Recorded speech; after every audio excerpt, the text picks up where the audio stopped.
Hey guys, welcome to the Rock and Road Show. So tonight I want to try and tell you guys a ghost story.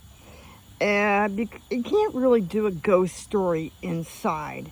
And I've been trying to do this when it's not raining. And I've been trying to think about getting this done for a while because since I've been broke down and stuck in Texas the last few years, you would not believe the places my dogs and I have been surprisingly haunted without us even cracking a thought on the subject.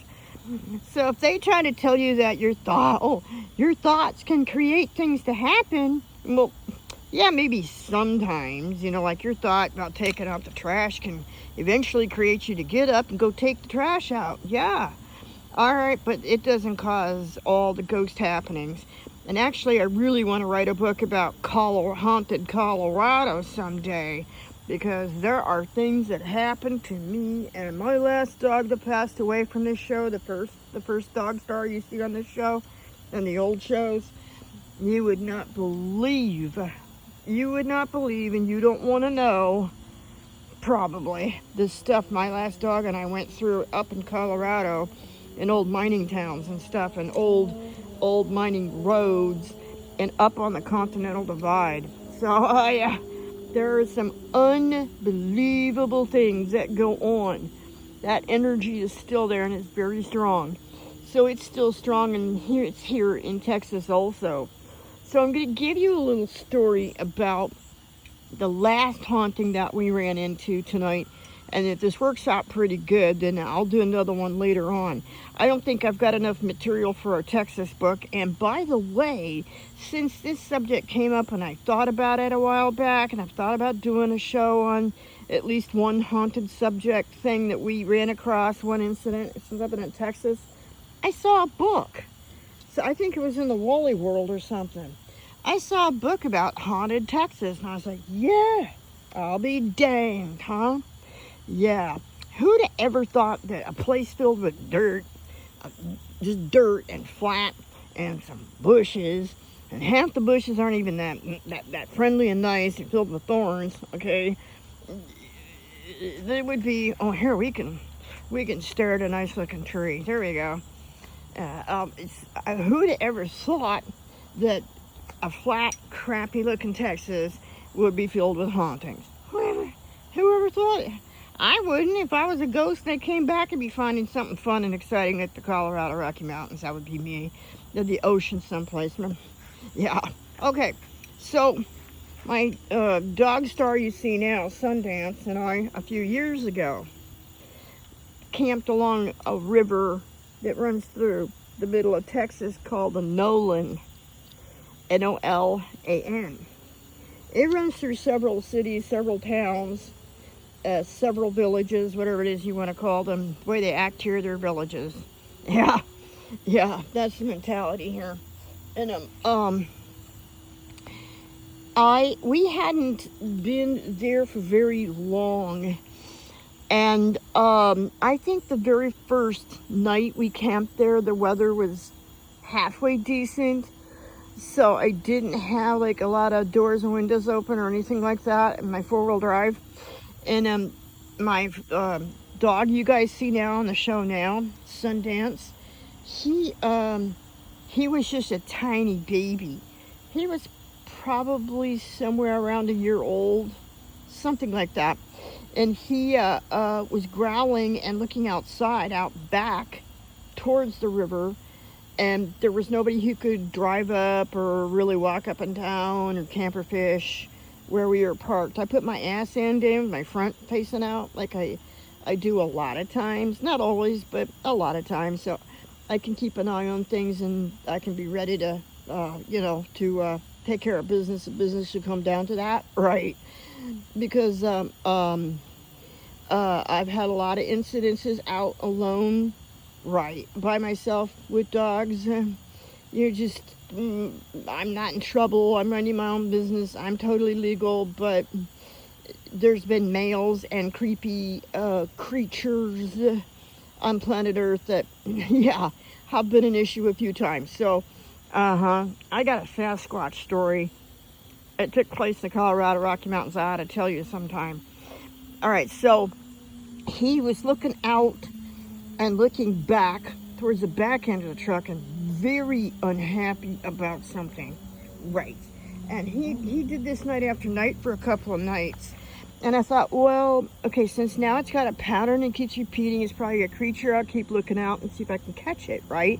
And see what he's looking at, he's very unhappy about. Well, one night I had my back door kicked open, and I was on the back seat, and just before he got unhappy and started to tell me that there was something going on,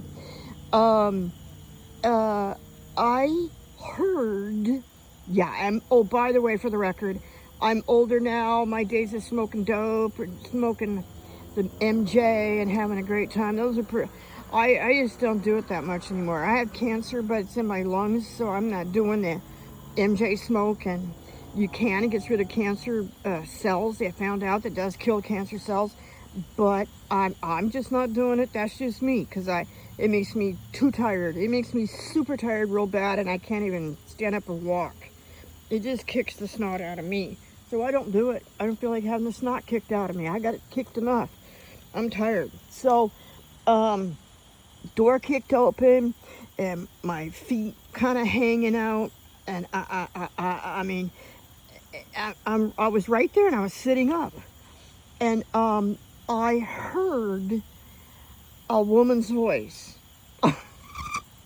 Yeah, and I heard just a tiny bit, ever so slightly, and I heard it go,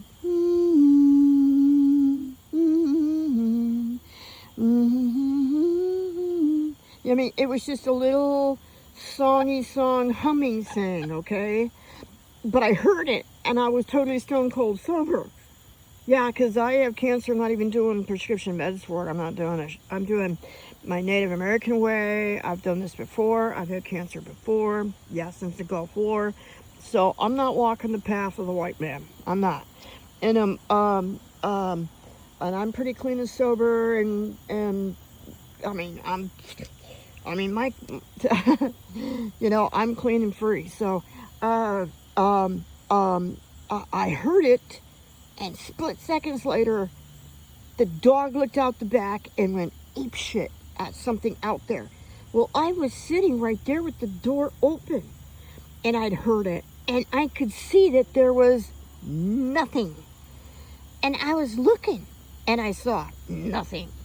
Right. So I got forward again on that seat and looked out again some more around the corner where he was very upset, and I saw absolutely nothing. Right. Anyhow, so move forward a little bit. I finally got a chance to go swimming one time, same creek, because I used to just take him, and we'd go relax and hang out and stuff like that, have a great time. And like about I don't know, a couple days, because all this stuff took places in the first few days we ever went there, ever. And we were in this place where there was a 150-year-old tree leaned way over, and it looked like a hanging tree. Oh, I'm not making this up. And it could have been used for a hanging tree, but the way that it was cut is called a cattle cut. And what you do is you wait for your tree to grow for a really long time. There's actually a formula to it, and it's kind of weird. It's like 5, 10, 15 years. You cut it in half. Yeah, you'll have to look it up sometime. And what it does is causes the tree to grow kind of low and branch out and get real big and fat and fluffy. And we're talking about a tree. So what happens is all the cows could run underneath it and have a safe place to go, shelter from the storm. Right. So this tree was one of those trees, but it was so big. It was thick and strong. It was unbelievable.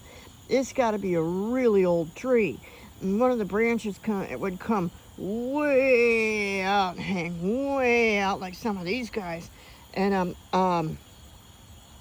it looked like you could throw a rope up there and use it for a hanging tree. And you could see and you could tell, you could just feel this whole area was like old Calvary. it's like old Calvary land, you know. It's not that far where somebody was riding through in wagons and horses and all that shit. That they probably came through and probably watered their horses for Fort Hood. Oh yeah, I'm, you know, quite distinctly aware of those things, and I've been a writer a long time and a reader, and it's within the vicinity that could have very well happened. Well, I went for a swim, and I was alone by myself. I decided to leave him at the truck because he was just a baby. He was pretty little at the time, maybe right around 9 months. I don't know, but he was pretty little. So I put a whole bunch of my stuff down on some rocks or up against the creek bed. The side of the bed, and I was down in the water where it wasn't very deep, and I was sort of splish splashing in the water there real quick and getting wet and stuff, and I heard a female voice humming.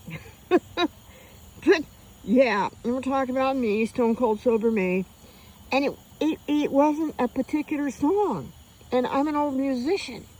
I had a huge musicians page all over Facebook for 15 years. Southwestern Musicians Network.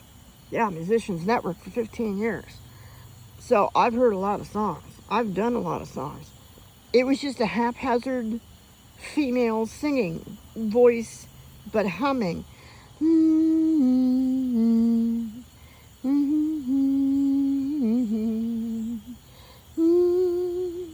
And I was like, it wasn't like creepy, but it was creepy. And this was just before it got dark. And I was like, I looked and I looked and I looked up at that bank. I was the only person. There was nothing out there but trees and bushes. Nothing else. I was the only person there. I was like, all right, okay, this is it. I've heard this now twice, and the dog has been hearing something. So now we know something is living out here and hanging out here, and it's out here besides us. And so to me, I just started doing my magic prayer thing. So yeah, I just used some magic prayer and did a lot of prayer thing, And I didn't have problems for like a long time. And it ended up, we didn't camp over there anymore because there was a lot of, when the Texas floods, well, when it rains in Texas, the ground doesn't hold the moisture very well for very long for some reason. It either slips and slides right back off, yeah, or it just moves very quickly someplace else. That's one way or the other. So we moved to a different area one time, and we went down in to go swimming, and it wasn't very much water again, and it was summertime, it was hot, and I had my military hat, and I had a little tiny like a little towel with me because it's hot, it's summertime, and I had to, he took off running, chasing something down the creek. I don't know why he did it. I don't know where he was going. He was still pretty little. He was probably only about 1.5 years, maybe 2 years old at that time. And he went running, and I was like screaming for him to come here. And he was running up the creek bed quite a ways away from me. And I couldn't see what in God's name he was running and why and how. And it was like stock dead in the middle of the daytime, stock dead, a hot day. And so I went after him, and I left my stuff on the stones, right? Up on the bank, right? And I went down, screaming and yelling, caught him, brought him back, and I'm yelling at him like, what are you doing? What's going on? Get your butt over here. Stop being crazy. Come on, stop being weird. I got back to the rocks. My stuff was gone. And there was no one behind me. And I probably hadn't gone further than 50 feet, 100 feet, 150 feet, 200 feet. I used to shoot in the military just like everybody else. We went down to the range. I kind of have an idea what feet are. I looked and looked. Nowhere. It didn't fall into the water. This whole situation went so fast that I could have turned around looked at the flow going down the creek and would have seen this stuff floating, especially my military hat. No, not a thing. I even went down the creek looking because I didn't want to lose my army hat. Yeah, completely gone within like a few minutes. A lot of seconds to a few minutes. That's it, gone, completely gone. Just gone. And I thought about it, I thought, oh my God. This is the same spot where I had heard the humming a few years earlier. The same exact spot. And I went, oh my God, you dirty rat fink. And I said another prayer, and I said it a lot louder and clearer and meaner. Right. All right, so recently I was online about some stuff. I forget. Oh, I was in part of the flood that happened in Texas, and we had to evacuate twice, once for the 4th of July and once for July 13th. And we lost our little pull-along RV trailer that we had. We had a little Scamp, and it's gone. It's long gone.